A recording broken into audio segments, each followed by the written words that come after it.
And welcome into Getting Help from Uncle Sam. Well, if you were here in the summertime, you knew that the governor had called a special session and brought all the legislators back for one purpose, and that purpose was to look at and pass a lottery bill. The governor proposed the bill. It was about 1 page long. It just said, should we let the voters vote it up or vote it down? Well, by the time it got into the House and got into the Senate, it expanded a few pages. And today we have with us Mike Holmes from the House of Representatives, representing Elmore County, part of Watauga County. Correct. You have a pretty good, your geographic area is pretty large, isn't it? It is. They're all 45,000 voters, just about. Just in your area. Isn't that amazing? 45,000 voters in each House district, but yeah, it's a pretty good geographic area too. They're spread out pretty well. Right. Well, they brought you in for the special session. Yes.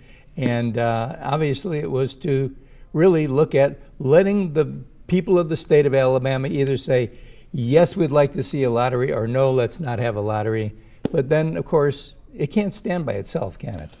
No, and actually the stated goal of the special session was to resolve a shortfall in Medicaid. Okay. And the governor's solution was a lottery. Okay. And that was the way he was going about it. And there was another one that was mentioned in the call that had to do, not directly anything to do with either of those two subjects. However, it did wind up playing a part in that, and that's the BP oil spill settlement. Mm-hmm. By cashing it out and turning it into cash and discounting that to generate some immediate funds, and part of that could have been the solution, can be the solution to the Medicaid shortfall. Mm-hmm. But actually the objective was to solve that problem. The vehicles were those we just mentioned. The lottery was one, and again, the way that bill was designed and drafted was it was just a disaster. The Alabama people just didn't fall for that at all. I mean, it was flawed from the very get-go. In fact, they had to amend it before we even saw it.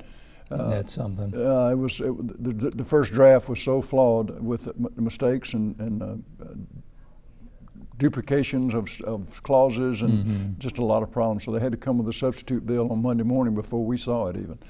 So it started off poorly and ended poorly. The whole way that thing went. The Alabama people just didn't go for it. And Mike, I think a lot of our viewers really don't understand how that Medicaid thing works. I mean, as far as we know that we have to put money into it, we know it's a very necessary program in the state, but we also should be getting some federal funding from it. And we do. Also. Matching funds are there, and that's a big part of what drives it, and incentives to keep it going. And we don't kid ourselves by telling us that's not our taxpayer money. The federal money is our taxpayer money as well.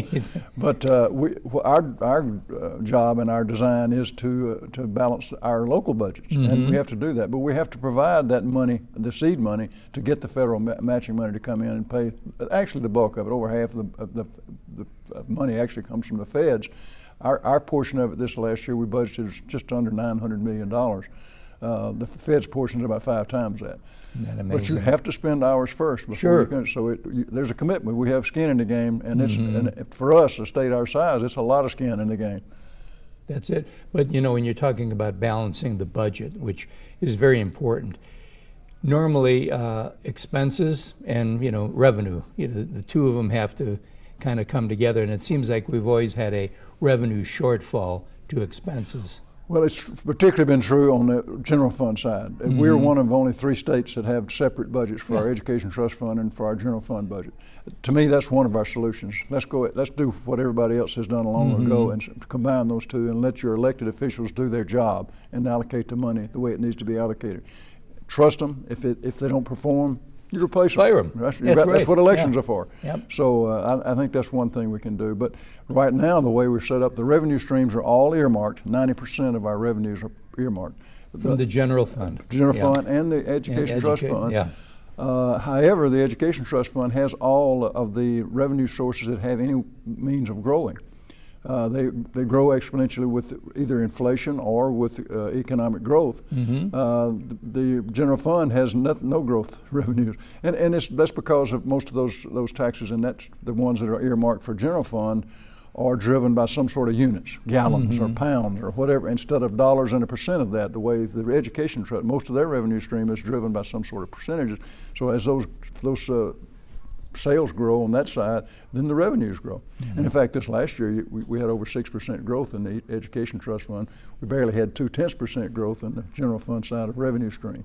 Good. Well, thank you so much, and thank you for your hard work. I know that you personally are my representative, Yes. but anytime that I need to talk to you, you're a phone call away. That's right. And you know, you've taken this job very seriously, and I applaud you for that. I appreciate that, Jack. And just remember this, as I was mentioning, when the legislature is in session, that's not the time to talk to your senator or representative. They've got too much on their plate.